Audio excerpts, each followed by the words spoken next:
Shri Krishna Sharanam Mama, Shri Krishna Sharanam Mama, Shri Krishna Sharanam Mama, Shri Krishna Sharanam Mama, Shri Krishna Sharanam Mama, Shri Krishna Sharanam Mama, Shri Krishna Sharanam.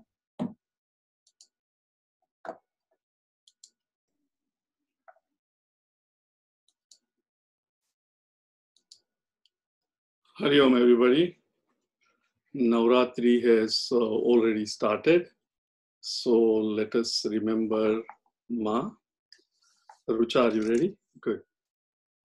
Amba Parameshwari Akhilandeshwari. Amba Parameshwari Akhilandeshwari. Parameshwari Akhilandeshwari. Amba Parameshwari Akhilandeshwari. Adi Parashakti Palaya Mam. Adi Parashakti Palaya Mam. Adi Parashakti Palaya Mam.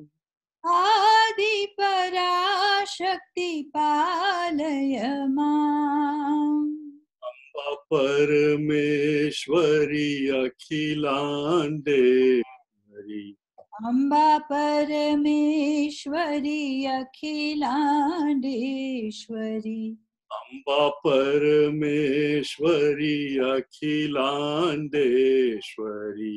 Amba Parameshwari Akhilandeshwari.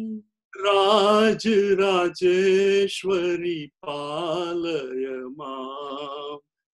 Raj Rajeshwari Palaya Mam.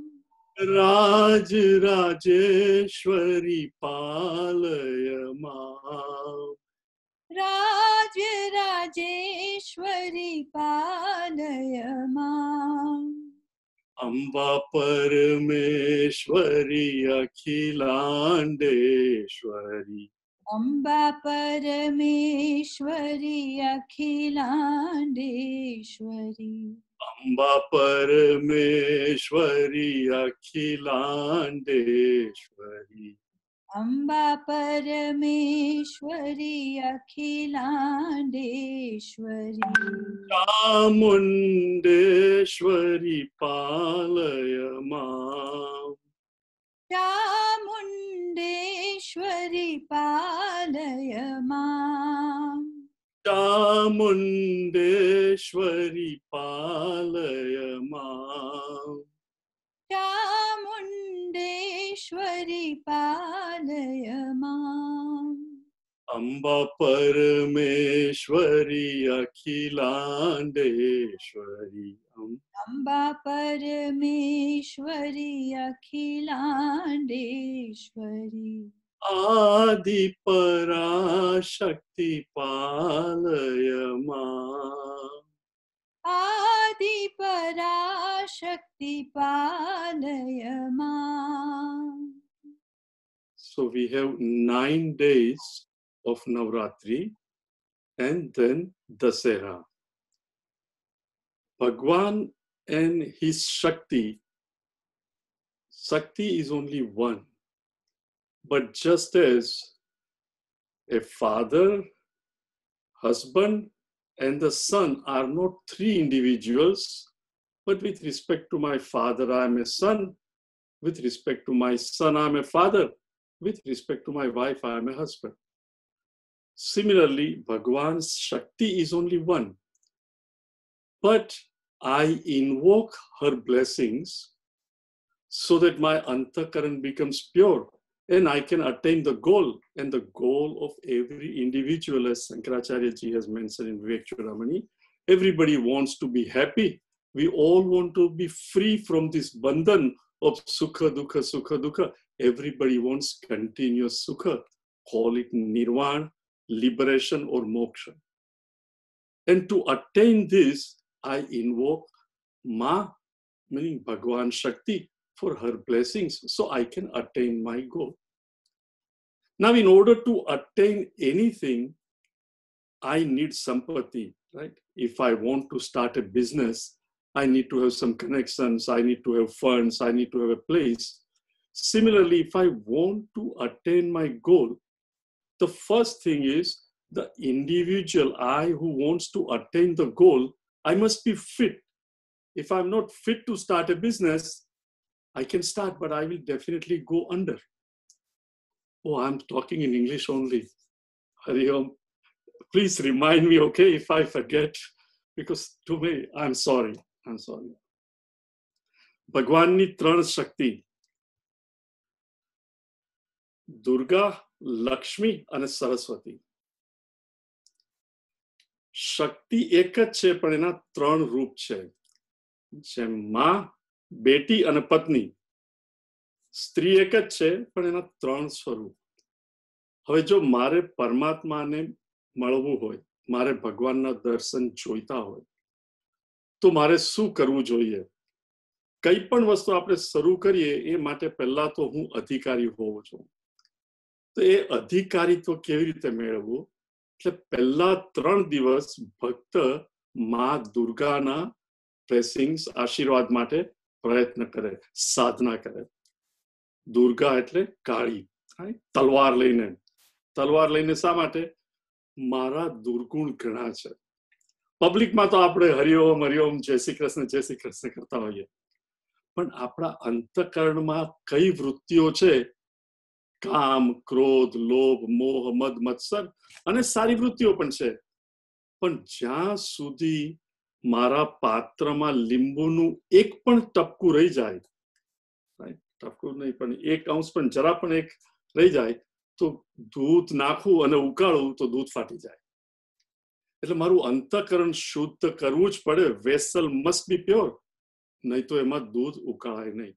એટલે પહેલા 3 દિવસ ભક્ત અંબામાં, દુર્ગા માને invoke કરે કે હે માં, તું મારું અંતઃકરણ સાફ કર. અને એ માં દયાવાળી નથી, તલવાર લઈને ઊભી છે. મીનિંગ મારા દુર્ગુણોને તું દૂર કર. એકવાર પાત્ર ચોખ્ખું થઈ જાય પછી એની અંદર આપણે સારી વસ્તુ ભરી શકીએ. એટલે પછીના 3 દિવસ ભક્ત માં લક્ષ્મીને ઇન્વોક કરે કે હે માં, હવે તું મને આશીર્વાદ આપ. જનરલી આપણે ઇન્ડિયાની અંદર બધા લક્ષ્મી એટલે કેલેન્ડરમાં આમ ઊભી હોય અને પેલા પૈસા કોઈન પડતા હોય. આઈ ડોન્ટ નો હવે કેલેન્ડરો લોકો વાપરે છે કે નહીં, પણ that is not what Lakshmi is. શાસ્ત્રમાં લક્ષ્મીનું સ્વરૂપ એટલે જે મારી કેરેક્ટર બિલ્ડ કરે, જે મને સારા સંસ્કાર આપે. Good character is called Lakshmi. મારી વીકનેસીસની જગ્યાએ સારી વૃત્તિઓ આપે એ લક્ષ્મી. એટલે હું માં લક્ષ્મીને ઇન્વોક કરું કે ગીવ મી સંપત્તિ, બટ સંપત્તિ ઓફ કેરેક્ટર, નોટ ફિઝિકલ સંપત્તિ. એને માટે તો ભગવાન મને 2 હાથ અને મન ને તન આપ્યું છે. જેટલું વર્ક કરશું એટલું પેદા કરશું. પણ મારું મન સૂક્ષ્મ છે, એના પર મારો એટલો કાબુ નથી. અને દુર્ગા માની આશીર્વાદથી ચોખ્ખું થયું છે. તો હે માં, હવે મારે આમાં સારા સંસ્કાર કરવા છે. એટલે બીજા 3 દિવસ for the strength of character માં લક્ષ્મીને આપણે ઇન્વોક કરીએ. એટલે હવે આ એમ અધિકારી. અને પછીના 3 દિવસ માં સરસ્વતીને ઇન્વોક કરીએ. સરસ્વતી મિનિંગ હવે હું શાસ્ત્ર સ્ટડી કરવા માટે અધિકારી છું. અને શાસ્ત્રમાં જે ગૂઢ વસ્તુઓ છે, જે એમને વાંચવાથી સમજ નથી પડતી, એ સમજવા હું પ્રયત્ન કરીશ, જેથી હું મારો ગોલ અચીવ કરું. એટલે 3, 3 અને 3 9 દિવસ. અને 10મો દિવસ is Dussehra. Generally all across India, especially નોર્થમાં, સાઉથમાં, મુંબઈમાં એટલીસ્ટ હું હતો ત્યારે એટલું બધું નહોતું, પણ રાવણ દહન ઇઝ નોટ અનકોમન. રાવણ દહન એટલે શું? રાવણને કેટલા માથા? 10 માથા. હું અને તમે ઓલ્સો ભલે માથું એક છે, પણ 5 જ્ઞાનેન્દ્રિય, 5 કર્મેન્દ્રિય. એનાથી આપણે દુનિયામાં world of object, emotions and thoughts, right? વિષય, લાગણી એની તરફ જ જતા હોય છે અને મનમાં કામ, ક્રોધ, લોભ, મોહ આ બધું ભર્યું હોય છે. એ બધું આ માના આશીર્વાદથી 9 દિવસમાં મારું અંતઃકરણ ચોખ્ખું કર્યું છે. એટલે આ જે દુર્ગુણો છે 10 રાવણના, એ જતા રહ્યા. એટલે છેલ્લે 10મે દિવસે આપણે રાવણ દહન કરીએ કે આ હવે સરસ્વતીની કૃપાથી આ બધું જતું રહ્યું છે, એટલે રાવણ દહન. અને દશહર, ઇટ ઇઝ નોટ દશેરા, દશહર. હર એટલે ટુ લૂટ અવે, ટુ ટેક અવે. 10 આ 10 દુર્ગુણો હવે જતા રહ્યા અને હું હવે મારા પરમાત્માને મળીશ. એટલે આપણે ભલે રાસ કરવા બધું કરીએ, પણ એની પાછળનો મર્મ શું છે? આપણી અંતઃકરણ શુદ્ધિ, so that I can attain the highest. So now that we understand, let us remember in one more Garbha Ma before we enter Gita. Nalini Foy, unmute. માં પાવાતે ઘરથી ઉતર્યા માં કાળી રે, વસાવ્યું ચાપાને રપાવા ઘર વાળી રે. માં પાવાતે ઘરથી ઉતર્યા માં કાળી રે, માએ સોળે સજાસણ ગાર રે માં કાળી રે. મની ઓઢણી ચાક જમા રપાવા ઘર વાળી રે, મને કાંબે તે કરલા શોભતા માં કાળી રે. મને ઝાઝરનો ઝમકાર રપાવા ઘર વાળી રે, માં પાવા તે ઘરથી ઉતર્યા માં કાળી રે. મને બાએ બાજુ બંધ બેરખા માં કાળી રે, મને 10 આંગળીએ વેઠપાવા ઘર વાળી રે. મને ઝાલે તે ઝૂમણું શોભતું માં કાળી રે, મને કંઠે 51 હાર પાવા ઘર વાળી રે. માં પાવા તે ઘરથી ઉતર્યા માં કાળી રે, મને નાકે નકવેસર શોભતા માં કાળી રે. મને ટીલડી તપેલા ટપાવા ઘર વાળી રે, મને સેથો ભર્યો સિંદૂરનો માં કાળી રે. માનો ચોટલો વસિયલના ગપાવા ઘર વાળી રે, માની 64 બેની તેરાવસો માં કાળી રે. હે મને સાથે છે કોયલ પાવા ઘર વાળી રે, માં પાવા તે ઘરથી ઉતર્યા માં કાળી રે, માં પાવા તે ઘરથી ઉતર્યા માં કાળી રે. Yachna, sloka number 1 and 6. Invocation. ॐ पार्थाय प्रतिबोधितां भगवता नारायणेन स्वयं व्यासेन ग्रथितां पुराणमुनिना मध्ये महाभारतम् अद्वैतामृतवर्षिणीम् भगवतीम् अष्टादशाध्यायिनीम् अम्ब त्वामनुसन्ददामि भगवद्गीते फॉलो करसो. भीष्म द्रोण तटा जयद्रथ जला, भीष्म द्रोण तटा जयद्रथ जला, गांधार नीलोत्पला, गांधार नीलोत्पला, शल्य ग्राहवती कृपेण वहनी, शल्यग्राहवती कृपेण वहनी कर्णेन वेलाकुला कर्णेन वेलाकुला अश्वत्थाम विकर्ण घोरमकरा अश्वत्थाम विकर्ण घोरमकरा दुर्योधनावर्तिनी दुर्योधनावर्तिनी सोत्तीर्णा खलु पाण्डवैरणनदी सोत्तीर्णा खलु पाण्डवैरणनदी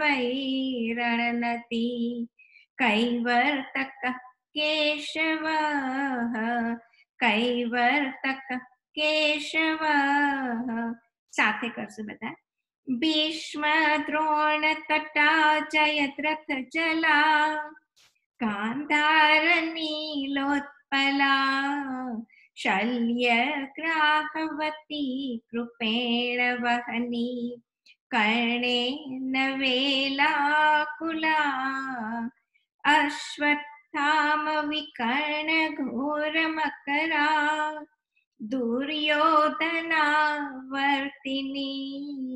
सोत्तीर्णा खलु पाण्डवैरणनदी कैवर्तकः केशव કોઈ યંગ છોકરો ધંધો શરૂ કરતો હોય અને નેચરલી પહેલી વાર શરૂ કરતો હોય તો જરા ડર હોય કે હું સક્સીડ થઈશ કે નહીં. અને એ વખતે એના પપ્પા જેની પાસે પૈસા હોય અને એના પિતા કે બેટા ડોન્ટ વરી, હું બેઠો છું, તને હેલ્પ કરીશ, પણ try it, you know, unless you try success મળે કે નહીં, તને ટ્રાય તો કરવી જ જોઈએ. તો એ હિંમતથી એ પ્રયત્ન કરે અને સક્સેસ થાય કે ફેલ થાય પણ પ્રયત્ન કરે. પાંડવોને લડવાનું હતું કૌરવો જોડે. આપણે જોયું કે કૌરવોનું સૈન્ય એકદમ મોટું હતું અને પાંડવોનું સૈન્ય કમ્પેર ટુ કૌરવો એકદમ નાનું હતું. આપણા જીવનમાં પણ આપણે કઈ પણ વસ્તુ શરૂ કરીએ, પાર કરી ગયા પછી વાંધો નહીં, શરૂ કરીએ ત્યારે હંમેશા હૃદયમાં એમ થાય કે હું સક્સીડ થઈશ કે નહીં, મને સફળતા મળશે કે નહીં. પણ એ વખતે આપણે જો કોઈનો સહારો લઈએ, અને એ સહારો કોઈનો એટલે ભગવાનનો સહારો લઈએ, નોટ જસ્ટ વર્બલી બોલીને, પણ ખરેખર દિલથી ભગવાનને શરણે જઈએ કે ભગવાન તું મારી સાથે છે અને હું આ તને લઈને શરૂઆત કરું છું. પછી જો હું ખરો હોઉં તો મને સફળ કરજે, અને નિષ્ફળ પણ કરે તો આઈ નો કે આ મારે માટે યોગ્ય નહોતું. એ શ્રદ્ધા સાથે આપણે કંઈ પણ કરીએ તો જો ધર્મની વસ્તુ હોય તો સફળતા ભગવાન કે છે ઇટ હસ્યો.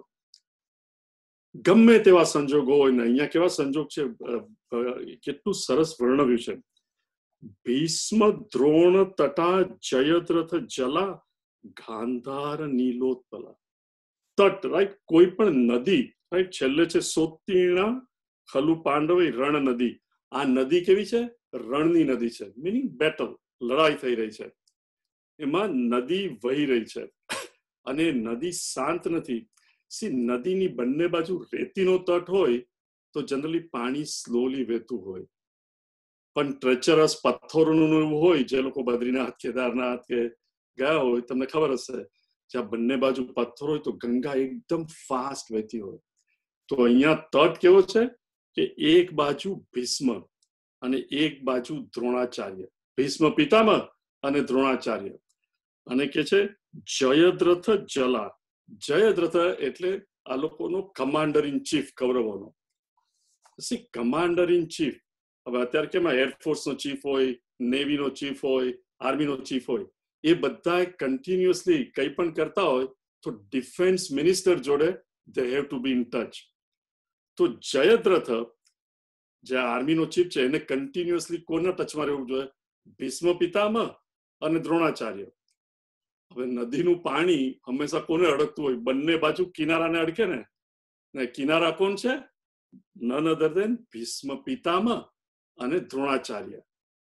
તો એ બંનેને તટ અને કે છે જયદ્રથ એનું પાણી છે એટલે કન્ટિન્યુઅસલી એ લોકોનો કોન્ટેક્ટ કરે કે નેક્સ્ટ આપણે શું કરવું છે, નેક્સ્ટ આપણે શું કરવું છે.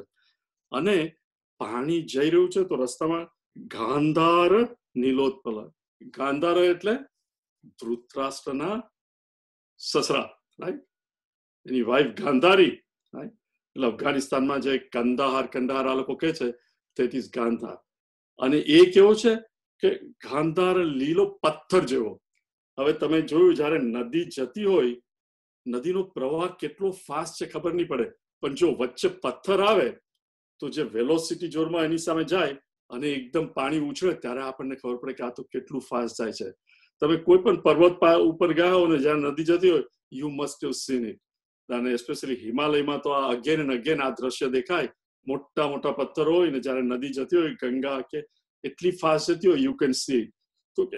તો કે છે કે ગાંધાર નીલોત્પલા, મોટા પથ્થર જેવું ઇઝ ગાંધાર. દેન શલ્યગ્રાહવતી કૃપેણ વહની. શલ્યગ્રાહ, શલ્ય એ પણ રાજા છે. એ કેવું છે ગ્રાહ, શાર્ક જેવો છે. હવે શાર્ક આપણે ન્યૂઝમાં પણ ઘણી વાર સાંભળતા હોઈએ છે કે કોઈ તરવા જાય ને શાર્ક આવે તો એટેક કરી દે. શાર્ક કોઈથી ગભરાય નહીં. એટલે પાંડવોએ આ જે રણ બેટલ લડીને ક્રોસ કરવાનું છે, યુ કેન સી કે કેટલી ટેરિબલ છે. તો કે એમાં શલ્ય જેવા શાર્ક છે. કૃપેણ વહની, અને કૃપાચાર્ય જે પાંડવોને પણ શીખવેલું. કૃપાચાર્ય એક કરંટ, જ્યારે નદીનો કરંટ એનું વહેણ એકદમ તીવ્ર હોય ત્યારે ઇવન નદીમાં નોર્મલી સારો તરવૈયો હોય એને પણ ક્રોસ કરવું હોય તો it is very very difficult. તો કે એ કરંટ એટલો ફાસ્ટ છે. Who is none other than કૃપાચાર, કૃપેણ વહની, કર્ણેન વેલાકુલા. અને એવરી નાવ એન્ડ ધેન મોજું આવે તો એટલું મોટું. અને એ કોના જેવું છે? કર્ણ છે એ મોજા જેવો મોટો છે. એટલે જયારે એકદમ મોટું મોજું આવે ત્યારે ભલાને એકદમ ઇટ વુડ સ્વીપ, એને લઈ જાય. તો કે કર્ણ જેવું તો એ મોટું મોજું છે. અને અશ્વત્થામ અને વિકર્ણ, અશ્વત્થામ એટલે દ્રોણાચાર્યનો છોકરો, અને વિકર્ણ એ બે ઘોર મકરા. નોટ ઓનલી આ નદીમાં શાર્ક છે, મગર પણ છે. અને કેવા મગર? ઘોર મકરા, ટેરિબલ. માણસને જુએ કે રેડી ટુ બાઇટ એવી આ નદી છે જેમાં આટલા બધા મગર છે. મગર અને દુર્યોધન વર્તિના. આ બધું તો ખરું, પણ ધારો કે મગરને તમે પાસ કરો, પણ વચ્ચે વચ્ચે વમળ પણ છે. વર્તી એટલે વમળ, એટલું ગોળ ફરે કે ત્યાં જાઓ તો you just gate સક્ડ in.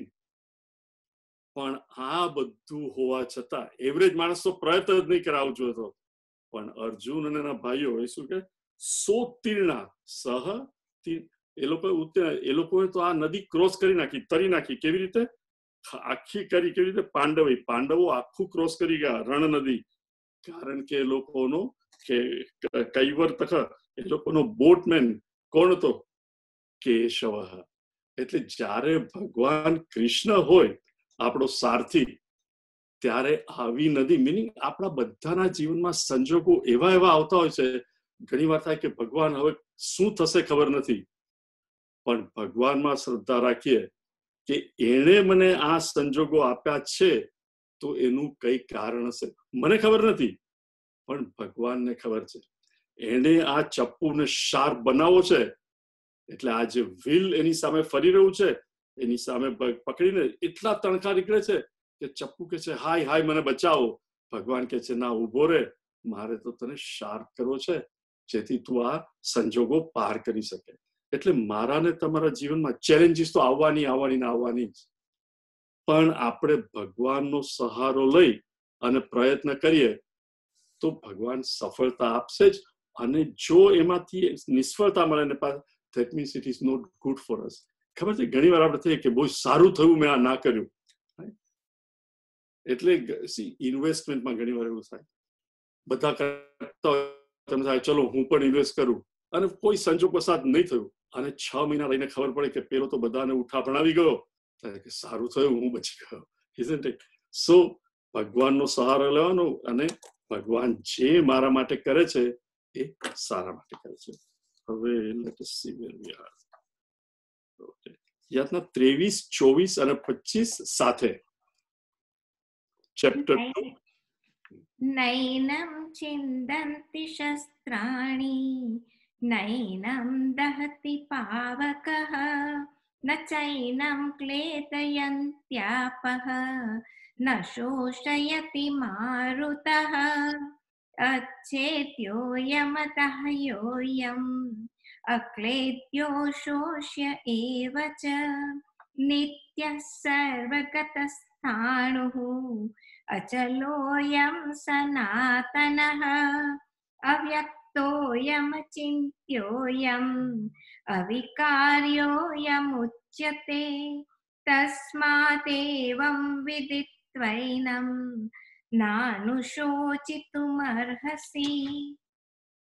So, ભગવાને અત્યાર સુધી હાઈએસ્ટ ફિલોસોફી કે તું આત્મા છે અને તું શરીર મન બુદ્ધિ નથી આ બધું સમજાવે છે, પણ ઓર્ડિનરી માણસને સંસારીને મારા તમારા જાણ થાય આ બધું તો ઠીક છે, પણ મારા પ્રોબ્લેમો ભગવાન તો કહે કે તું શરીર નથી, પણ ઇવન એક નાની ફોલ્લી પણ થઈ હોય તો થાય કે આ ભગવાન કેમ મને થયું છે.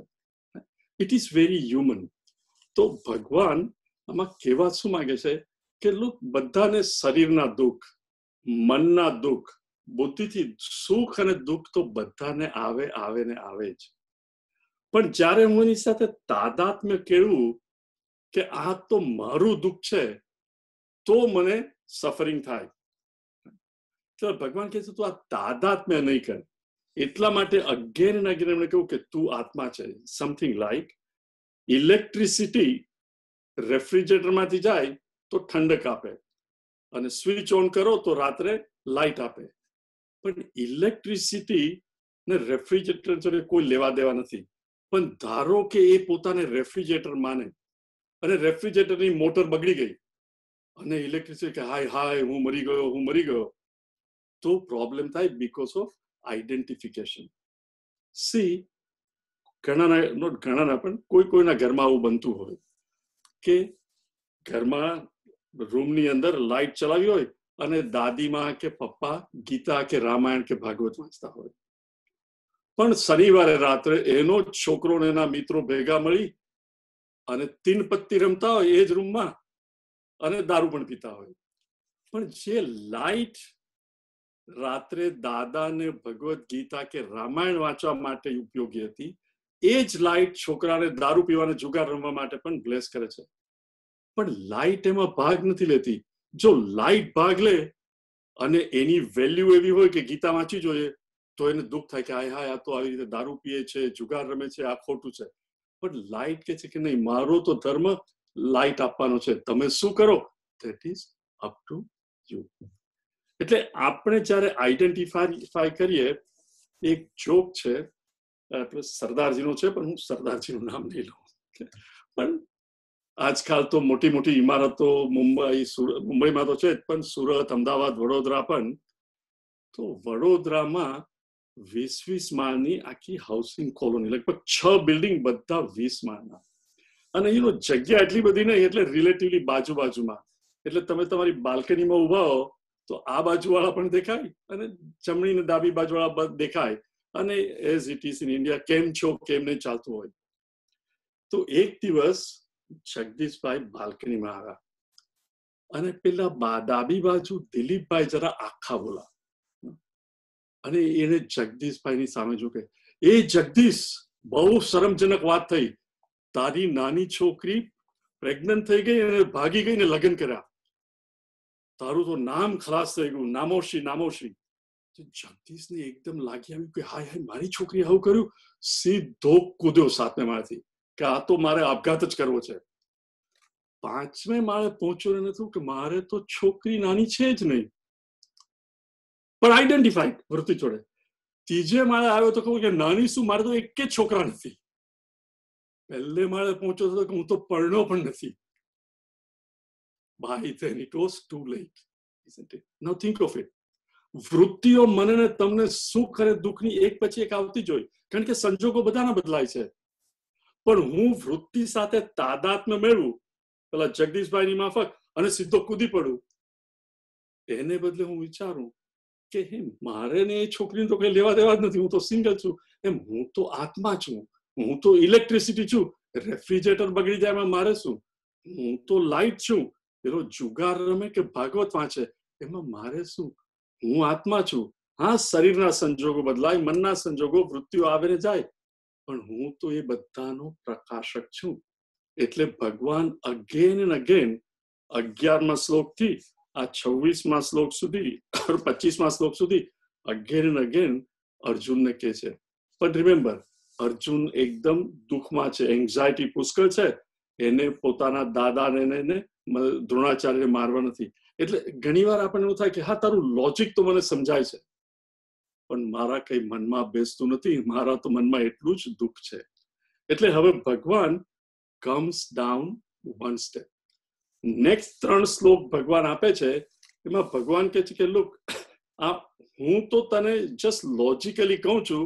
એટલે એઝ ઇફ ભગવાન કહે છે કે હું આ સપોર્ટ નથી કરતો, પણ લોજિકલી દુનિયામાં લોકો માને છે, તો આપણે એ દ્રષ્ટિથી પણ જોઈએ તો અર્જુન, તારે આ શોક કરવા જેવું નથી. હવે અહીંયા એક પ્રશ્ન આવે કે યુ મીન હું આત્મા છું એટલે મારે જીવનમાં કોઈ દિવસ શોક જ નહીં કરવો? તમે જાણો છો કે હમણાં આઈ લોસ્ટ માય બ્રધર, તો હવે યુ કેનોટ સે કે એમાં શું શોક કરવાનો? સી, હ્યુમન બીંગ શોક તો થાય જ. સંજોગો સારા હોય તો સુખ આવે, સંજોગો સારા નહીં હોય તો દુઃખ આવે. It is human to say કે હું તો પથ્થર છું ને મને કઈ નહીં થાય. It is impossible. પણ સી અર્જુનની સ્થિતિ, અર્જુન સામેવાળાને, જો કૌરવોને, પોતાના દાદા એને બધાને જોઈને દુઃખ તો એને થાય છે, પણ રથમાં બેસી ગયો અને શું કે છે? હું મારું કર્તવ્ય નહીં કરું. સક્સેસફુલ બિઝનેસમેન, પૈસા ઘણા કમાયા, ગુમાવ્યા પણ ખરા. કોઈ બિઝનેસમેન એવું ના હોય કે પરમેનન્ટ કમાયો જોઈ, ગુમાવ્યા કમાવ્યા, પણ એક વાર એવું થયું કે બધું જતું રહ્યું અને પછી કે હવે તો હું કોઈ દિવસ ધંધો જ નહીં કરો, તો એ વાણિયાનો છોકરો નહીં. હે, હું બહુ કમાયો છું, પાછો લોસ કરે, પાછો પ્રયત્ન કરીશ. જયારે અર્જુનને શું થયું? એ ભાંગીને ભૂકો થઈ ગયો. એ કહે છે કે હું તો બેસી જઈશ અને લડાઈ નહીં કરીશ. સી, દુઃખ બધાને થાય, but we have to accept અને we have to move on. કોઈ પણ માણસ પથ્થરનો, ભગવાનમાં તમે માનો કે હું આત્મા છું એટલે પથ્થરનો નહીં થઈ જાય. એને સુખ અને દુઃખ થાય, પણ એ સુખી ને દુઃખી નહીં થાય. એ જાણે કે આ સંજોગ અત્યારે આવું છે, આંખમાં આંસુ આવ્યા, પણ જીવનમાં ચાલ્યા જ કરે છે. અને હવે ભગવાન એ બતાવે છે. એટલે please understand, it is not કે તું આત્મા થઈ ગયો એટલે કોઈ પણ સામે આવે એટલે એને માર. હા, ઇવન કીડીને પણ અનનેસેસરીલી મારવી નહીં જોઈએ. તો એ ભગવાન કોઈ દિવસ એવું કહે કે સામેવાળાને માર? પણ આ ધર્મ યુદ્ધ છે. બહુ પ્રયત્ન કર્યા, કૌરવો માનતા નથી. ને તારો ધર્મ સૈનિક તરીકે, નોટ એઝ અ પાંડવ તરીકે તું કે કઈ નહીં, કાકાના છોકરાને જો હું આપી દઈશ, પણ તું તો આ પ્રજાને રેપ્રેઝન્ટ કરે છે. સૈનિકનો ધર્મ છે કે ધર્મયુદ્ધ, કોઈ મારી કન્ટ્રી પર એટેક કરે તો મારે એની સાથે લડવું જ જોઈએ. એટલા માટે કે છે. હવે ભગવાન કે છે 26, આપણે લીડ ફોલો કરશું. અથ ચૈનમ નિત્યજાતમ, અથ ચૈનમ નિત્યજાતમ, નિત્યમ વા મન્યસે મૃતમ, નિત્યમ વા મન્યસે મૃતમ, તથાપિ ત્વં મહાબાહો, તથાપિ ત્વં મહાબાહો, નૈવં શોચિતુમર્હસી, નૈવં શોચિતુમર્હસી. અથ ચૈનમ નિત્યજાતમ, નિત્યમ વા મન્યસે મૃતમ, તથાપિ ત્વં મહાબાહો, નૈવં શોચિતુમર્હસી. તો હવે ભગવાન કે છે કોઈ પણ વસ્તુ ઉત્પન્ન થાય, રાઈટ, એનો નાશ તો થાય. આપણે જાણીએ છીએ. ઇવન તમે એકદમ શોખથી દાગીનો બનાવ્યો હોય, રાઈટ, દિવાળી આવે છે કહી દીધું હોય, 5-10 વર્ષ પછી શું થાય કે હવે આ ફેશન બદલાઈ ગઈ, આ તો મેલ્ટ કરો, પાછું નવું કરીએ.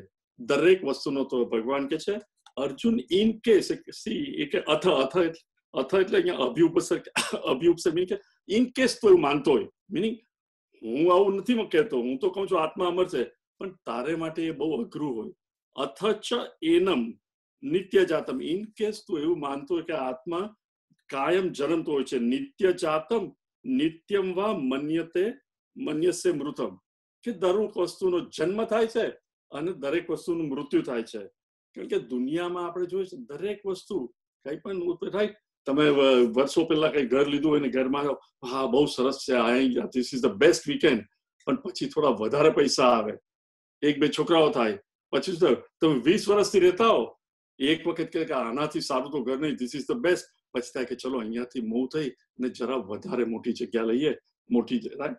એટલે ગમે તે લીધું હોય એક વખત સારું લાગે, પાછું બદલીને બીજું. એટલે વસ્તુઓ જીવનમાં પહેલા કહ્યું આગમાં અપાઈનું આવે ને જાય એ થાય. તો એ ભગવાન કહે છે અર્જુન ઇનકેસમાં તો દુનિયામાં તું જો જે વસ્તુ જન્મી છે એનું મૃત્યુ તો છે, નિત્ય જાતમ નિત્યમ વા મન્યસે મૃતમ તથાપી ત્વમ મહાબાહો, એ મહાબાહો અર્જુન તું આટલો સમજદાર, ન એવમ સોચિતુમ અર્હસી, તારે શોક નહીં કરવો જોઈએ. Again please understand, shock in the sense કે ભાંગીને બેસી ગયો છે કે હું મારું કર્તવ્ય જ નહીં કરું. તારે તારું કર્તવ્ય તો કરવું જ જોઈશે. હા, ભીષ્મ પિતામાં જયારે મરી જશે કે ઇવન દુર્યોધન ને દુશાસન પણ મરી જશે તો તને કદાચ દુઃખ થશે કે આ તો મારા પિતરાય છે, પણ તો શું એ તારું કર્તવ્ય છે, કારણ કે એ લોકોએ ગાદી બચાવી પાડી છે. નેક્સ્ટ યાચના. જાતસ્ય હિ ધ્રુવો મૃત્યુઃ, જાતસ્ય હિ ધ્રુવો મૃત્યુઃ, ધ્રુવમ જન્મ મૃતસ્ય ચ, ધ્રુવમ જન્મ મૃતસ્ય ચ, તસ્માદ પરિહાર્યેર્થે, તસ્માદ પરિહાર્યેર્થે ન ત્વં શોચિતુમર્હસી, ન ત્વં શોચિતુમર્હસી. જાતસ્ય હિ ધ્રુવો મૃત્યુઃ, ધ્રુવમ જન્મ મૃતસ્ય ચ, તસ્માદ પરિહાર્યેર્થે ન ત્વં શોચિતુમર્હસી. હવે ભગવાન કહે છે કે અર્જુન, સી આ શ્લોક એક્સક્યુઝ મી,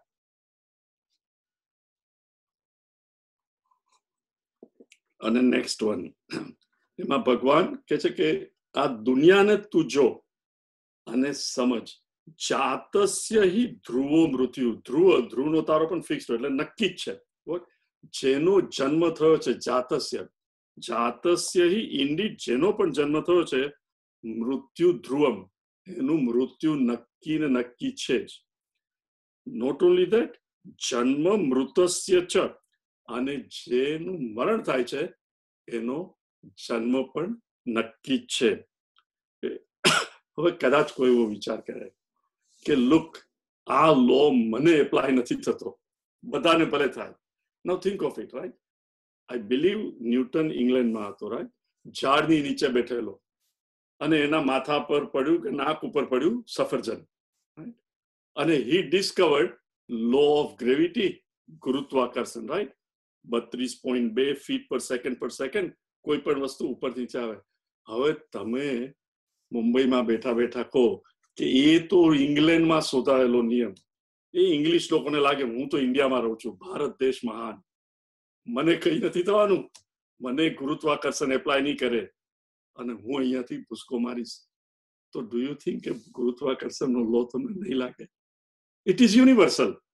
દુનિયામાં ગમે ત્યાં હો, law of gravity will. Similarly ભગવાન કે છે અર્જુન, જેનો જન્મ થાય, જાતસ્ય હિ ધ્રુવ મૃત્યુ, એનું મૃત્યુ નક્કી જ છે. નોટ ઓનલી ધેટ, જેનું મૃત્યુ થાય, જન્મ મૃત છે, એનો જન્મ પણ છે. હવે કઈ રીતે? શરીર તો આપણે અહીંયા દફનાવીએ કે ક્રિમેટ કરીએ અને દાહ આપીએ, અગ્નિદાહ, પણ મન અને બુદ્ધિ, જ્યારે પણ બાળક જન્મે ત્યારે આપણે જોયું છે કે દરેક બાળક પોતાના સંસ્કાર લઈને જન્મતું હોય છે. પછી જ્યાં એ રે 50, 70, 80 વોટ હાવેવર લોંગ, વાસના એ દુનિયાના કોન્ટેક્ટમાં આવે, દરેક એક્સપિરિયન્સ, એની વૃત્તિ, એની ઇમ્પ્રેશન મન અને બુદ્ધિ અંતઃકરણમાં મૂકતું જાય અને એ પોતાની વાસના પ્રમાણે કામ કરતો જાય. એટલે અમુક વાસનાઓ એક્ઝોસ્ટ પણ થતી જાય, રાઈટ. ફોર એક્ઝામ્પલ, 8 વર્ષના હોય ને આપણે બાઇસિકલ જોઈતી હોય કે 15 વર્ષે સ્કૂટર જોઈતું હોય, પણ 30-40 વર્ષે એ વાસના જતી રહે. નાનપણમાં જે વસ્તુ રમતા હોય કે આઈ રિમેમ્બર, 13-14 વર્ષના હતા ઇન્ડિયામાં, ખાલી સોડા બોટલની પેલા બિલ્લા એ ભેગા કરતા હતા 50s. હવે ઇટ ઇઝ નો વેલ્યુ. આજે આપણે થાય કે આવી મૂર્ખાઈ શા માટે કરી, પણ that was the thing to do. પછી પેલું આલ્બમ, ઇંગ્લેન્ડ અમેરિકા બધા પેન ફ્રેન્ડ રાખીને આલ્બમ ભેગા કરતા હતા, અને પછી કોલેજમાં જાવ તો આલ્બમની વેલ્યુ જતી રહે, બીજા કોઈને આપી દઈએ. એટલે આપણું મન પણ કાયમ બદલાતું હોય બધી વસ્તુઓ. તો એ દરેક વસ્તુ જે ઇમ્પ્રેશન હોય, તમે by the time one leaves the body, જે વાસનાઓ ઇમ્પ્રેશન અંતઃકરણમાં હોય, જે પૂરી કરી નાખી એ જતી રહી, પણ બીજી નવી આવી, એ સાથે માણસનું મૃત્યુ થાય. હવે એ ઈચ્છા, અધૂરી ઈચ્છાઓ સાથે મૃત્યુ થાય, તો એ ઈચ્છાઓ પૂર્ણ કરવા માટે ફરીથી જન્મ લે. અને જન્મ ક્યાં લે? જ્યાં એની સ્ટ્રોંગેસ્ટ ડિઝાયર્સ ફૂલફિલ થઈ શકે ત્યાં એનો જન્મ થાય. એટલા માટે આ હોરોસ્કોપ ને બધું બનાવે, because that is where the person, the જીવ chooses કે મારે ક્યાં જન્મ લેવો, ક્યાં મારી maximum especially strongest desire fulfil થશે. હવે પાપ બહુ કર્યું હોય તો એવી જગ્યાએ ભગવાન આપે કે ઈચ્છાઓ હોય ને પૂર્ણ ન થાય ને દુઃખ મળે. આપણે બધા જ આપણા કર્મનું ફળ ભોગવવું જ પડે. There is absolutely no escape.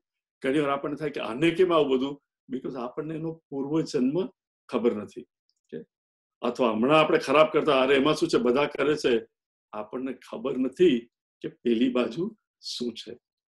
એટલે જ્યાં સુધી પોસિબલ હોય ધર્મથી વર્તવું. ભગવાન કહે છે જાતસ્ય હિ ધ્રુવ, જેનો જન્મ છે એનું મૃત્યુ નક્કી છે, જેનું મૃત્યુ છે એનો જન્મ નક્કી છે. એ અર્જુન, જો તું આ સમજતો હોય, બટ ઇન અધર કે તું આ દુનિયામાં જુએ જ છે, તો પછી તસ્માત અપરિહાર્યાર્થે, જે વસ્તુ ઇનેવિટેબલ છે, અનિવાર્ય છે, કોઈ પણ માણસ માટે અનિવાર્ય છે કે હું કાયમ માટે જીવું, તો મૃત્યુ માટે શોક શા માટે કરવો? નત્વમ સોચિતું અર્હસી. ધારો કે દુર્યોધન, દુશાસન, ઇવન દ્રોણાચાર્યને તારે મારવા પડે ને મરી જાય, ઓર ઇટ ઇઝ પોસિબલ કે તું, યુધિષ્ઠિર, ભીમ, તમે બધા હણાઈ જાઓ, તો પણ શોક નથી કરવાનો, કારણ કે જે જન્મે છે એનું મૃત્યુ નક્કી જ છે. બીજું એક શ્લોક ભગવાન માટે કહે છે, અવ્યક્તાદીનિ ભૂતાની વ્યક્તમત્યાનિ ભારત અવ્યક્તનિધનાન્યેવ તત્ર કા પરિદેવના અવ્યક્તાદીનિ ભૂતાની વ્યક્તમત્યાનિ ભારત અવ્યક્તનિધનાન્યેવ તત્ર કા પરિદેવના. ભગવાન હવે કે છે કે અવ્યક્ત આદિની ભૂતાની વ્યક્ત મધ્યાની ભારત અવ્યક્ત નિધનાની એવ તત્ર કા પરિદેવના. હે અર્જુન, ખાલી આટલો બધો વિલાપ શા માટે તારે કરવો? કે બાળક જન્મે એ પહેલા અવ્યક્ત હોય છે. તમે શરીરથી પણ જુઓ તો એ નથી હોતો, અને જ્યારે માતાના વૂમમાંથી બહાર આવે ત્યારે એ મેનિફેસ્ટ થાય, અવ્યક્ત અને વ્યક્ત. અંતઃકરણ પણ આપણે જોતા નથી, પણ આપણા વિચારો વ્યક્ત થાય. તો અંતઃકરણ માટે પણ આ ચાલે, એઝ વેલ એઝ શરીર માટે. તો ભગવાન કહે અવ્યક્ત આદિની ભૂતાની મીનિંગ ઓલ બીંગ્સ, દરેક લોકો, દરેક જીવ જન્મ પહેલા આપણને દેખાતો હોતો નથી. એનો જન્મ થાય પછી એ ફિઝિકલી દેખાય, એના વિચારો વ્યક્ત કરે. અવ્યક્ત આદિની ભૂતાની વ્યક્ત મધ્યાની ભારત, વચ્ચે એ વ્યક્ત થયેલો છે. રાઈટ, આપણે કે બાબો કેટલો મોટો થઈ ગયો, 18 વર્ષનો હતો તે મોટો, એ કહેવાય વ્યક્ત મધ્ય પરિસ્થિતિ. વ્યક્ત મધ્યાની ભારત અવ્યક્ત નિધનાની એવ. એનું એન્ડ આવે, જીવન પૂરું થઈ જાય પછી શું થાય? પાછો અવ્યક્ત. જીવ આવ્યો, 50-100 વર્ષ અહીંયા રમ્યો, અને પછી પાછો અવ્યક્ત. એટલે ખાલી વ્યક્ત જ સ્થિતિ આપણે જોઈ શકીએ છીએ. એની આદિ અને અંત આપણને ખબર નથી, એ અવ્યક્ત છે. એટલે ભગવાન કહે છે અવ્યક્ત આદિની ભૂતાની, બધાની જ પરિસ્થિતિ આ હોય છે કે પહેલા અવ્યક્ત, વ્યક્ત મધ્યાની ભારત, વચ્ચે વ્યક્ત અને અવ્યક્ત નિધનાની એવ, અને પછી પાછા અવ્યક્ત. હવે જો બધાની આ પરિસ્થિતિ છે જ, તત્ર ક્યાં પરિદેવના, તો પછી એમાં તારે વિલાપ શા માટે કરવો કે હું તો લડીશ જ નહીં, મારે આ લોકોને હણવા નથી. તું નહીં હણે તો કોઈ બીજા જોડે લડીને મરી જશે, અથવા તો નેચરલ ડેથ આવશે. પણ મરવું તો પડશે જ. દ્રોણાચાર્યને પણ મરવું પડશે, ભીષ્મ પિતામહને પણ મરવું પડશે, અને દુર્યોધન 100 ભાઈઓ એ બધાને જ મરવું પડશે. આ બીજા બધા રાજા છે બધાને જ મરવું પડશે. તો એનો તું વિલાપ શા માટે કરે છે? તારે તારું કર્તવ્ય કરવાનું છે. નાઉ પ્લીઝ રિમેમ્બર, અર્જુન સૈનિક છે એટલે એનું કર્તવ્ય મારવાનું છે. ગીતા નથી કહેતી કે આપણે બધા આત્મા છે એટલે કોઈ માણસ ગમતો ના હોય તો ગન લઈને ઉડાવી દેવો. ક્યાં? એ તો આત્મા જ છે, શરીર તો છે વ્યક્ત મધ્યાની ભારત, પહેલા નતું પછી નહીં હોય, ઉડાવી દીધું. પ્લીઝ અન્ડરસ્ટેન્ડ, આપણે દરેકે આપણો ધર્મ, મિનિંગ આપણું કર્તવ્ય શું છે એ મારે કરવું જોઈએ. ભાઈ તરીકે, બહેન તરીકે, પિતા તરીકે, સમાજમાં મારી શું પોઝિશન છે એ પ્રમાણે મારે મારું કર્તવ્ય કરવું જોઈએ. જે મને યોગ્ય નથી એ નહીં કરવું છે. અને કર્મ પણ કેવું, ઉચિત કર્મ જ કરવું જોઈએ, અનુચિત નહીં. એટલે ભગવાન કે છે તારે આને માટે શા માટે વિલાપ કરવો? આ ત્રણ ભગવાન પોતે નથી કે, પણ કે અર્જુન તું આ દુનિયા જોઈને પણ કહેતો હોય તો પણ લોજિકલી જો તો તારે ધીસ ઇઝ સમથિંગ, મને તમને પણ આ યોગ્ય લાગે, કારણ કે કોમન સેન્સ છે. વીસી અને અર્જુન પણ કદાચ સમજી શકે. હવે ભગવાન કે છે આત્મા માટે કે છે, કન્ટિન્યુ યાચના.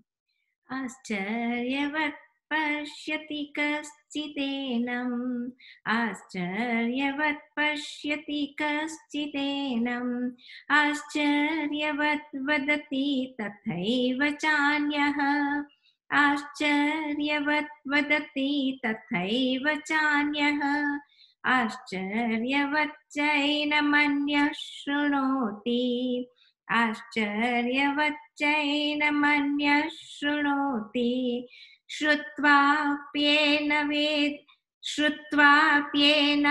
વેદ ન ચૈવ કશ્ચિત, શ્રુત્વાપ્યેનં વેદ ન ચૈવ કશ્ચિત, આશ્ચર્યવત પશ્યતિ કશ્ચિદેનમ, આશ્ચર્યવત વદતિ તથૈવ ચાન્યઃ, આશ્ચર્યવત ચૈનમન્યઃ શૃણોતિ, શ્રુત્વાપ્યેનં વેદ ન ચૈવ કશ્ચિત.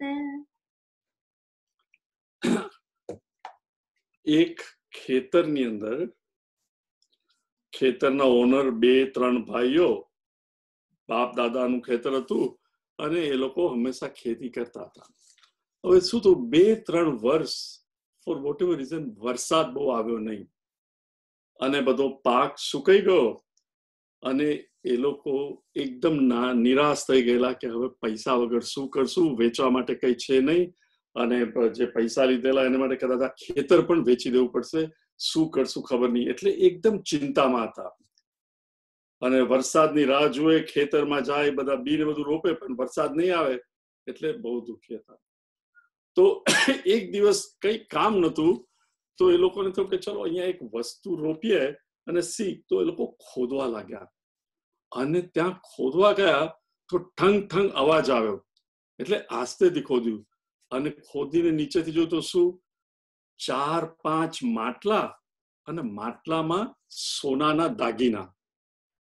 બાપ દાદાઓએ ત્યાં રાખેલા કે કદાચ કામ લાગશે, પણ ફોર વોટ એવર સંજોગો સાથ છોકરાઓને કહેવાયું નહીં, અને નોબડી ન્યુ ઇટ. રોજ એ લોકો આ ભૂમિ પર ચાલતા હતા, ત્યાં ખેતરમાં ખેતી કરતા હતા, દુઃખી હતા. પૈસા વગર શું કરશું? પૈસા એ લોકોના જ હતા, જમીનમાં દટાયેલા હતા, પણ એ લોકોને ખબર નથી. જ્યાં સુધી આ જ્ઞાન નહીં થાય ત્યાં સુધી એ લોકો નારાજ રહે અને દુઃખી રહે. ઇવન ધો પૈસા એ લોકો પાસે પુષ્કળ હતા, કારણ કે સોના મહોર or whatever you call, it was all there just below the surface, isn't it? એવી જ રીતે ભગવાન કહે છે કે આત્મા આપણામાં જ છે, પણ એવરેજ પર્સન, બે ટાઈપના લોકો, મોટા ભાગના લોકો, તમે કદાચ તમારામાંથી પણ કોઈને આવતું હશે, તમે કહો કે લુક, હું તો ગુરુવારે અમેરિકાથી કોઈ ભાઈ પ્રવચન આપે છે એ સાંભળું છું, તો કે ગાંડો થયો છે, ઇન્ડિયામાં આટલા બધા લોકો નથી કે તું એને સાંભળે છે, અને કઈ સારા કામ ધંધા નથી, આટલા સરસ શો આવે છે, આ છે, નાટકો યુટ્યુબ પર જોવાના, એને બદલે તું ગીતા સાંભળે છે. સી, મોટા ભાગના લોકોને શેમાં ઇન્ટરેસ્ટ હોય? કંચન કામિની, મિનિંગ વેલ્થ અને ભોગ. મને પૈસા મળે ને હું ભોગ, રાઈટ, ખાઓ પીઓ ને જીવો. મોટા ભાગના એવું જ જીવન જોતું હોય છે. એટલે ભાગ્યે જ કોઈને એવું થાય. In fact I can tell you, right, અત્યારે કેટલા 137 જણા દેવ લોગ્ડ ઇન. જ્યારે પહેલા 1-2 વીક બધાને ખબર પડી કે પેલું ગુજરાતી ગીતા @chinmayhouston.org માં લખીને રજીસ્ટર થાવ, તો 250-300 જણ રજીસ્ટર થઈ ગયા, રાઈટ. તો શું શરૂઆતમાં બધા શૂરવીરો જોડાઈ ગયા, પણ ઇન્ટરેસ્ટ જ કંચન અને કામિનીમાં હોય, આઈ એમ નોટ અક્યુઝિંગ એનીબડી, પણ આની ઇમ્પોર્ટન્સ ના હોય. બધા કે ત્યારે તો ઉત્સાહ આવે શરૂઆતમાં, પણ એ સસ્ટેન ના થઈ શકે, કારણ કે મારું ઇન્ટરેસ્ટ જ કંચન અને કામિનીમાં છે.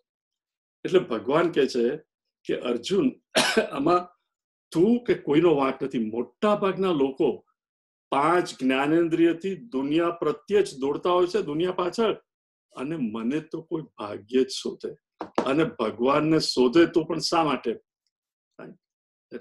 મોટા ભાગના મંદિરે જઈને શું કરતા હોય છે? કોઈ દિવસ એવી પ્રાર્થના કરી છે, ભગવાન તારે જે આપવું હોય તે આપજે, પણ મારું અંતઃકરણ શુદ્ધ કરજે? જનરલી આપણે શું કહીએ? ભગવાન મારા બાબાના લગ્ન કરી આપશે, મારી બેબીને કઈ પણ, કે મને પૈસા આપજે, માર્કેટ ઉપર જાય તો બધું વેચી દઉં, કે મારે આ જગ્યા વેચવી છે તો જલ્દી વેચાઈ જાય. આપણે ભિખારીની માફક ભગવાન પાસે કાયમ માંગતા જોઈએ છીએ. ભગવાનને શોધવા પણ બદ્રીનાથ જઈએ, કેદારનાથ જઈએ, પણ ભગવાન કહે છે કે હું તો બધે જ છું, તારા આત્મામાં પણ હું છું, તારા શરીરમાં. Just turn within. કેટલા લોકો વિધિન, રાઈટ? ઇવન આપણે જાણીએ છીએ કે માળા ફેરવવી જોઈએ, મેડિટેશન કરવું જોઈએ, મેડિટેશનના ક્લાસ ભરીને કે હા બહુ સારું બહુ સારું, પણ તું બેઠો શાંતિથી, અત્યારે પોસિબલ નથી. 65 રિટાયર થઈને 58 વર્ષ પછી, 58 વર્ષે થાય કે ના છોકરાઓ નાના છે, પછી હંમેશા આપણે ટાળતા જ આવીએ છીએ. એટલે ભગવાન કે છે અર્જુન, આશ્ચર્યવત પશ્યતિ કશ્ચિદ એનમ. કશ્ચિદ એનમ, કશ્ચિદ મિનિંગ એવો ભાગ્યે જ કોઈ ધીર પુરુષ હોય. એનમ એટલે એ આત્માને કેવી રીતે આશ્ચર્યવત પશ્યતિ. જેમ પેલા ખેડૂત જયારે ઠંગ ઠંગ અવાજ આવેલો જોયું ને દાગીના જોયા તો કેટલું આશ્ચર્ય થાય કે ઓહ, એવી રીતે જયારે આપણે પહેલી વાર કોઈ સંત પુરુષ પાસેથી, સ્વામી પાસેથી, ચિન્મયાનંદજી, તેજોમાનજી પાસેથી સાંભળીએ કે તું શરીર નથી, તું મન નથી, મન તારું છે, બુદ્ધિ તારી છે, તો તું કોણ? તું તો આત્મા જ છે. પહેલી વાર જયારે સાંભળીએ ત્યારે ખરેખર હું જ છું? મેં તો અત્યાર સુધી આવું વિચાર્યું જ નહીં. હું તો દોડાદોડી કરતો હતો કે આ મંદિરમાં જઈશ, અહીંયા આ ભેટ ધરાવીશ, આ ભોગ ધરાવીશ, આજે તો 56 ભોગ ધરાવ્યા, આ કરાવ્યું તે કરાવ્યું. અને ભગવાન કહે છે કે તું તો અંતઃકરણ શુદ્ધ કરીને અંદર તું હા. અને પછી જયારે પ્રયત્ન કરે એ માણસ, અને એક દિવસ ઓમ ઓમ કરતો, મન ફક્ત એકદમ શાંત થઈ જાય, નિર્વૃત્તિ. તમે કોઈ પણ શબ્દ બોલીએ, રાઈટ? હમણાં હું બોલું ડિઝનીલેન્ડ, તો તમને ડિઝનીલેન્ડ નો વિચાર આવે, રાઈટ? બદ્રીનાથ, તો બદ્રીનાથ નો વિચાર આવે. પણ જયારે ઓમ બોલીએ ત્યારે કોઈ પણ વિષયનો વિચાર આવે, કારણ કે ઓમ શબ્દ જોડે કોઈ વિષય જોડાયેલો નથી. એટલે જ્યારે ઓમ ઓમ બોલીએ તો શું થાય? એ મનમાં ઓમની વૃત્તિ જાગે, પણ એની સાથે કોઈ આકાર નહીં આવે, એટલે કોઈ વિષય ધ્યાનમાં નહીં આવે. એટલે તમે કન્ટિન્યુઅસ બોલો તો આસ્તે આસ્તે મન શાંત પડી જાય. તો આવી રીતે કોઈ પાસેથી બોધ લઈને સાંભળ્યું કે તું તો આત્મા જ છે, અને માણસ ઓમ ઓમ રિપીટ કરતો હોય, મેડિટેશન કરતો હોય, અંતઃકરણ રિલેટિવલી ચોખ્ખું હોય, અને એકાએક મન શાંત થઈ જાય ને, હી ઇઝ વાઇડ અવેક, અને એવી શાંતિનો અનુભવ થાય. આટલું મન તો મારું કોઈ દિવસ શાંત થયું જ નથી, હું જાગું છું, નથી સૂતો. તો એને શું થાય? તો ભગવાન કહે છે આશ્ચર્યવત પશ્યતિ કશ્ચિદ એનમ. કોઈ ધીર પુરુષ એનું અંતકરણ ચોખ્ખું થઈ જાય તો એ જ્યારે આવી રીતે મેં રીતે ધ્યાન ધરતો હોય એને આત્માનું પણ દર્શન થઈ શકે અને એને એકદમ આશ્ચર્ય થાય કે અરે મને ભગવાનના દર્શન થયા. આશ્ચર્યવત પશ્યતિ કશ્ચિદનમ, કોઈક જ. આમાંથી જે બધાને આવો એ થાય દર્શન થાય મોટા ભાગના તો મૂંગા થઈ જાય કે આટલું સરસ દર્શન થયું, મારે હવે દુનિયા જોડે કઈ કરવું નથી, હું મારું ભગવાનનું ધ્યાન ધરીશ અને શાંત થઈ જાય. પણ કોઈક મહાત્મા એવા હોય, ભગવાન આદિ શંકરાચાર્ય, વિવેકાનંદ, ચિન્મયાનંદજી, જેમના જીભ ઉપર જ માં સરસ્વતીના આશીર્વાદ હોય, તો ભગવાન કહે છે આશ્ચર્યવત વદતી તથૈવ ચ અન્યઃ. અને બીજા આ ભગવાનનો અનુભવ થયા પછી એ લોકો એક્સપ્રેસ પણ કરે કે હે આવો અનુભવ થયો અને મને ખબર છે. અને એ લોકો શ્રોત્રિય બ્રહ્મનિષ્ઠ, બે શબ્દ છે, બ્રહ્મનિષ્ઠ અને શ્રોત્રિય. બ્રહ્મનિષ્ઠ એટલે જેને ભગવાનનો આત્માનો સાક્ષાત્કાર થયો હોય એને કહેવાય બ્રહ્મનિષ્ઠ. શ્રોત્રિય એટલે જેને સ્ક્રિપ્ચર શાસ્ત્રનો અભ્યાસ સદગુરુ પાસેથી ટ્રેડિશનલી કર્યો હોય, નોટ સંપ્રદાયમાં. પ્લીઝ, સંપ્રદાય મિનિંગ મારા ગુરુ કે છે એ ખરું. Please understand the difference. સંપ્રદાય મિનિંગ કોઈ પણ સંપ્રદાયમાં આ તો મારા ગુરુ કે છે, ધેટ ઇઝ નોટ ટ્રુ. શાસ્ત્ર મિનિંગ રામાયણ, ભાગવત, ઉપનિષદ, ભગવદ ગીતા, બ્રહ્મસૂત્ર, એ આપણા શાસ્ત્ર છે. ધારો કે હું કહું કે ગીતા નથી શીખવી પણ ચિન્મય ઉવાચ, ચિન્મયાનંદજીએ કહ્યું છે આપણે એ શીખીએ, તો એ શાસ્ત્ર ના કહેવાય. Please understand.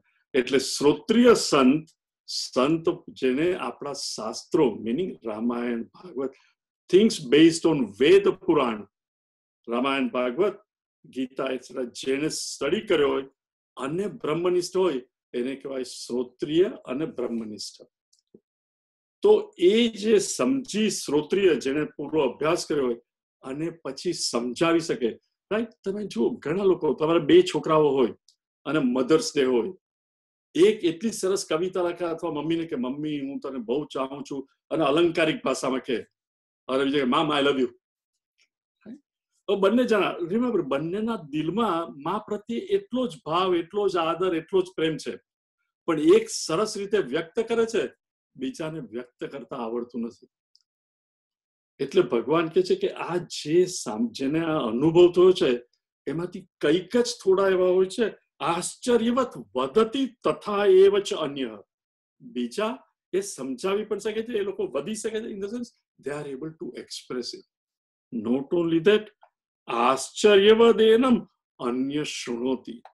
અને કે ખરું આશ્ચર્ય એ છે કે બીજા સાંભળે પણ છે. Now think of it, almost all of you, right? At least મારે માટે તો હું કહી શકું છું, જ્યારે હું 19, 20, 21 વર્ષનો હતો કે મેરેજ પછી અહીંયા આવ્યા, એ વખતે જો કોઈ મળ્યો હોય અને સડનલી પછી મને મળ્યો નહીં અને આજે મળે તો એ થાય કે ગૌરાંગ તું, કારણ કે એ વખતે જયારે એલએમાં હતા 20, 21 વર્ષ, આખી જિંદગી હોશ ખાઓ પીઓ જીઓ, અને પછી આશ્ચર્યવત શૃણોતી.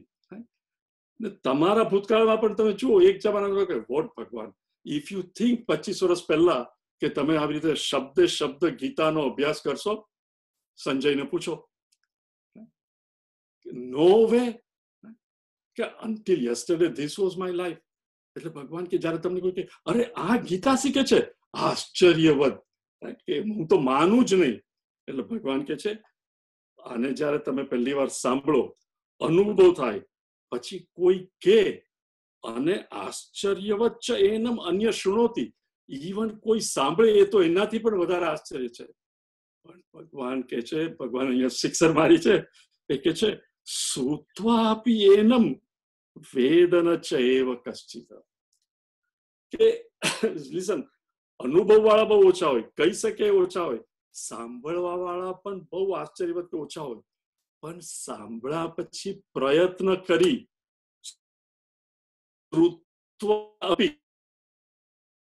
સાંભળ્યા પછી કોણ છે જાણવા માટે કોઈક જ ભાગ્ય પ્રયત્ન કરે છે.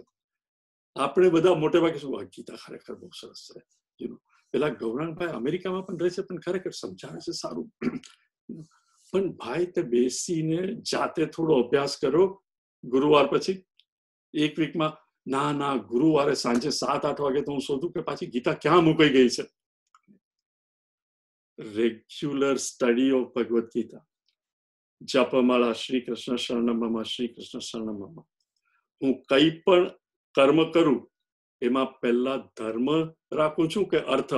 રિમેમ્બર, ધર્મ, અર્થ, કામ, મોક્ષ. આપણા બધાના પ્રયત્ન ફોર અર્થ એન્ડ કામ. અર્થ એટલે security, dollars and saints, Lakshmi, અને કામ એટલે પ્લેઝર. It is natural. ભગવાન ના નથી પાડતા. આપણને બધાને પૈસાની જરૂરત છે, બધાને આનંદ સુખ જોઈએ છે, પણ અર્થ અને કામ મેળવવા માટે હું પહેલા ધર્મ રાખું છું કે ધર્મને બાજુમાં મૂકી અને whatever it takes, as long as અર્થ અને કામ મળે, હુ કેર્સ અબાઉટ ધર્મ. એટલે ભગવાન કે છે સાંભળે તો બધા જ, પણ જેવું સાંભળીને પૂરું થાય એટલે કે એ બધું પ્રેક્ટિકલ નથી. દુનિયામાં તો આમ જ ચાલે. તો ભગવાન કે છે એ લોકો આમ જ ચાલે. they will be continuously tossed around, સુખ દુઃખ સુખ દુઃખ. એટલે કે એમાંથી કોઈક જ એવો હોય છે, શ્રુત્વાપી એનમ વેદ નચ એવ કચિત, બહુ જ થોડા એનો પ્રયત્ન કરતો હોય છે. અને પ્લીઝ રિમેમ્બર, આપણને જનરલી એવું થાય કે ભગવાન મારા પર ખુશ છે કારણ કે મને સુખ આપે છે. પ્લીઝ અન્ડરસ્ટેન્ડ, તમને ધન મળે એ ફક્ત તમારા કર્મનું ફળ છે. સુખ અને દુઃખ ભગવાન કોઈને આપતો નથી, એ પણ આપણા કર્મનું ફળ છે. પણ સુખી કે દુઃખી થવું કે નહીં, જ્યારે પણ દુઃખ આવે તો સમજવું કે ભગવાન હવે મારી તરફ જુએ છે. રાઈટ?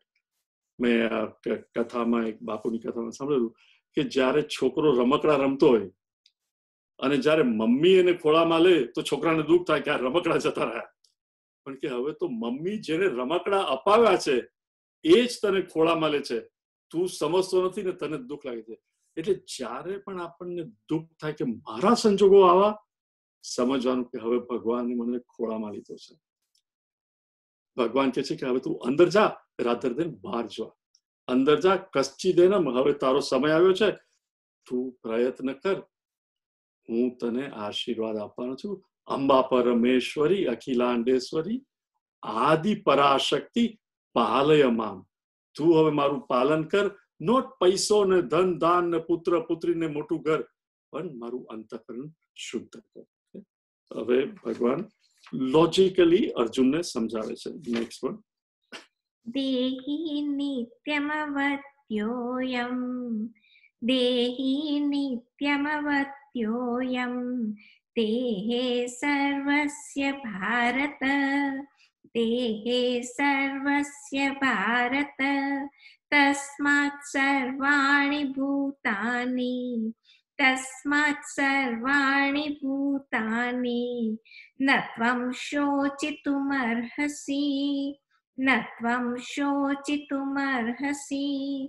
દેહિ નિત્યમવત્યોયમ, દેહે સર્વસ્ય ભારત, તસ્માत् સર્વાણિ ભૂતાનિ ન ત્વં શોચિતુમર્હસી. હવે ભગવાન આ ટોપિક પણ કન્ક્લુડ કરે છે અને નેક્સ્ટ ટોપિક આવશે. ભગવાન અર્જુને કહેલું કે ધર્મ સમ્મૂઢ ચેતા, તો કે ધર્મ તરીકે તારું કર્તવ્ય શું છે from the stand point of ધર્મ. અત્યાર સુધી આત્મા અને જે જન્મે છે એનું મૃત્યુ નક્કી છે. તો હવે કે છે દેહી. રિમેમ્બર, શરીરને દેહ કહેવાય, એની અંદર જે છે તેને દેહી. સો દેહી નિત્યમ વધ્યો અયમ, અયમ દેહ.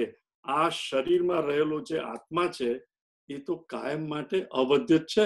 આપણે પહેલા પણ જોયું, એનો તો વધ થઈ જ નહીં શકે. દેહી નિત્યમ અવધ્યો અયમ, દેહે સર્વસ્ય ભારત. બધા જ પ્રાણીઓમાં, નોટ જસ્ટ હ્યુમન બીંગ, હુએવર, કે શરીર નાશવાન છે, શરીરમાં રહેલો આત્મા, અને તમે એને જીવ પણ લો તો જીવ પણ એક શરીરમાંથી બીજા શરીરમાં જાય, હણાય છે, મૃત્યુ થાય છે, ફક્ત દેહનું, જીવનું નહીં. અને આત્મા તો છે એમ જ છે. શું છે? દેહી નિત્યમ અવધ્યોયમ, દેહે સર્વસ્ય. બધાના જ દેહમાં આવું છે અર્જુન. તસ્માત, ધેરફોર, તસ્માત આને માટે સર્વાણી ભૂતાની નત્વમ, દરેક લિવિંગ બિંગ બધામાં આવું થાય છે. એટલે અર્જુન તારે શોક કરવાની બિલકુલ જરૂર નથી, કારણ કે this is a universal law. Universal law તો થવાનું જ, જે જન્મે દેહનો નાશ થતો નથી. એટલે ઇન કેસ લડાઈમાં તમે લોકો હણાઈ જાઓ, પાંડવો અને તમારા લોકો, અથવા સામેવાળા કૌરવો હણાય, ધર્મયુદ્ધ થઈ રહ્યું છે, બેમાંથી એક પક્ષવાળા તો હણાશે જ, ઇનફેક્ટ બંને પક્ષમાં ઘણા બધા હણાશે, પણ એ દેહ હણાવાથી દેહી અંદર રહેલો આત્મા જીવાત્માનો નાશ થતો નથી. એટલે તારે શોક કરવો નહીં જોઈએ. આ કહીને ભગવાન કન્ક્લુડ કરે છે અને ટોપિક હવે બદલે છે કે શિષ્ટાચાર શું છે અને ધર્મ પ્રમાણે હવે તારે શું કરવું એ નેક્સ્ટમાં આવે છે. આપણે નેક્સ્ટ ટાઈમ જોશું. અને નવરાત્રી છે એટલે લેટ અસ રિમેમ્બર માં with an attitude, not just pleasure કે બહુ સરસ છે, યા ગરબાનો ટ્યુન ને શબ્દો સરસ હોય તો બધાને ગમે, પણ અંતઃકરણથી હે માં તું મને મારા સંજોગો સહન કરવાની શક્તિ આપ, અંતઃકરણ શુદ્ધ કર, જેથી હું સ્પિરિચ્યુઅલી વધારે ને વધારે પ્રોગ્રેસ કરી શકું. રૂચા, તું કાળી ને કલ્યાણી રે માં. નલિની ફોઈ રાજધાની એક્સપ્રેસમાં ગયેલા, કઈ રિપીટ નથી કર્યું, એટલે ગો લિટલ સ્લો રાધર દેન વેરી ફાસ્ટ. ઓકે, તું કાળી ને કલ્યાણી રે માં, જ્યાં જોઉં ત્યાં જોગ માયા. તું કાળી ને કલ્યાણી રે માં, જ્યાં જોઉં ત્યાં જોગ માયા. તને ચારે તે યુગમાં જાણી મોરી માં, જ્યાં જોઉં ત્યાં જોગ માયા. તને ચારે તે યુગમાં જાણી રે માં, જ્યાં જોઉં ત્યાં જોગ માયા. જ્યાં જોઉં ત્યાં જોગ માયા. તને પહેલા તે યુગમાં જાણી રે માં, જ્યાં જોઉં ત્યાં જોગ માયા. તને પહેલા તે યુગમાં જાણી રે માં, જ્યાં જોઉં ત્યાં જોગ માયા. તું શંકર ઘેર પટરાણી મોરી માં, જ્યાં જોઉં ત્યાં જોગ માયા. કે તું શંકર ઘેર પટરાણી મોરી માં, જ્યાં જોઉં ત્યાં જોગ માયા. તું પાર્વતી નામે ઓળખાણી રે માં, જ્યાં જોઉં ત્યાં જોગ માયા. કે તું પાર્વતી નામે ઓળખાણી મોરી માં, જ્યાં જોઉં ત્યાં જોગ માયા. તું અસુરોને હણનારી મોરી માં, જ્યાં જોઉં ત્યાં જોગ માયા. કે તું અસુરોને હણનારી મોરી માં, જ્યાં જોઉં ત્યાં જોગ માયા. જ્યાં જોઉં ત્યાં જોગ માયા. તને બીજા તે યુગમાં જાણી રે માં, જ્યાં જોઉં ત્યાં જોગ માયા.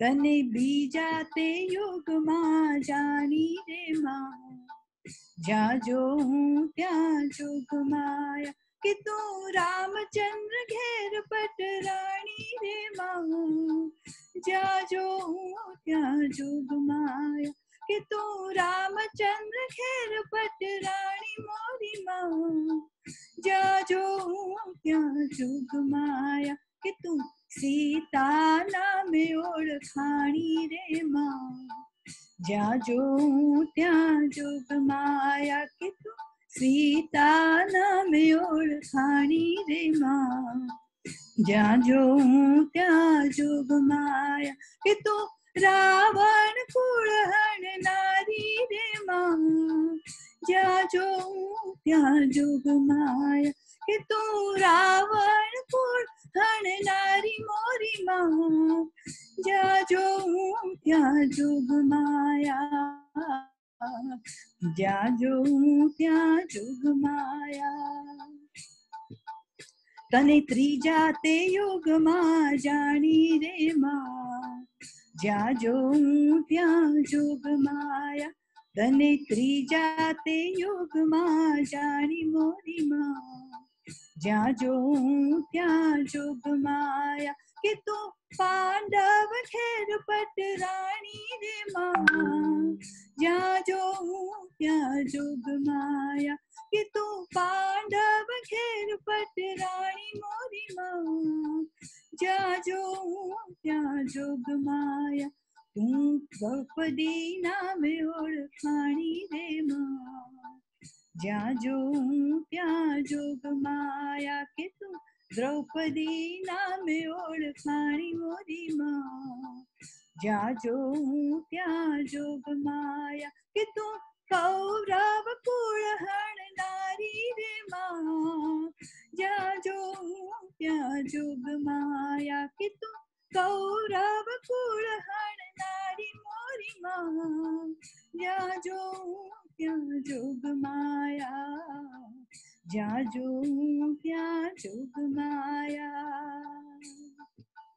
કે તું ચોથા યુગમાં જાણી રે માં જ્યાં જોઉં ત્યાં જોગમાયા કે તને ચોથા તે યુગમાં જાણી રે માં જ્યાં જોઉં ત્યાં જોગમાયા તું હરિશ્ચંદ્ર ઘેર પટણાણી રે માં જ્યાં જોઉં ત્યાં જોગમાયા કે તું હરિશ્ચંદ્ર ઘેર પટરાણી મોરી માં જ્યાં જોઉં ત્યાં જોગમાયા તું તારામતી નામે ઓળખાણી રે માં જ્યાં જોઉં ત્યાં જોગમાયા કે તું તારામતી નામે ઓળખાણી મોરી માં જ્યાં જોઉં ત્યાં જોગમાયા કે તું સત્યને કારણે વિચારી રે માં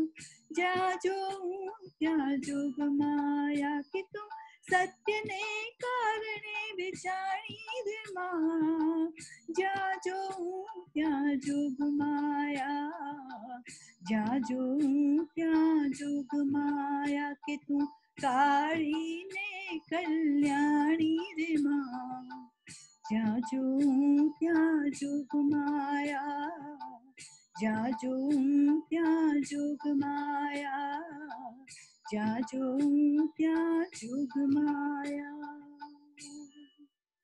અસુરોનો સંહાર, પછી રાવણ અને કૌરવો.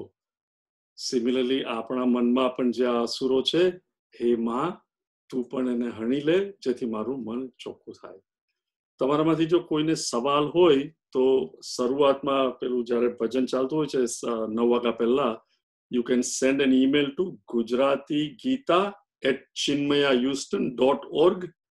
અને નહીં તો નેક્સ્ટ ગુરુવારે જ્યારે when you log in before 9 p.m. you can read that on the emblem over there.